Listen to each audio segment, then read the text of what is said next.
Assalamu alaikum wa rahmatullahi wa barakatuh. Welcome back to Purely Islamic. बदर बिन सईद हाजिर है एक नई वीडियो के साथ। आज की ये बात हमारे अकीदे, हमारी नीयत और हमारे रब के साथ ताल्लुक से जुड़ी हुई है। आइए एक लम्हा रुक कर सोचें, हम अपनी उम्मीदें कहाँ बांधते हैं? मज़ार पर सजदा करना तो दूर की बात है, सिर्फ इस नीयत से वहां जाना कि मेरा कोई काम बन जाए, ये शिर्क अकबर के करीब ले जाने वाला अमल है। क्योंकि काम बनाने वाला, मुश्किलें आसान करने वाला और तकदीर बदलने वाला सिर्फ और सिर्फ अल्लाह रब्बुल इज़्ज़त है। कब्रें हमें मौत याद दिलाने के लिए हैं, इबरत हासिल करने के लिए हैं, ना कि अपनी हाजात पूरी करवाने के लिए। जो दिल अल्लाह से जुड़ जाए वो कभी मखलूक के दर पर नहीं झुकता।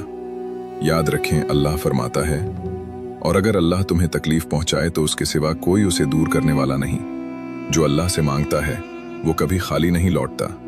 आइए अपने अकीदे की हिफाजत करें, अपनी उम्मीदें सिर्फ अल्लाह से वाबस्ता करें और उसी के सामने झुकें जिसके हाथ में ज़मीन व आसमान की बादशाहत है। अल्लाह हमें सही अकीदा, खालिस नीयत और सीधा रास्ता अता फरमाए। आमीन।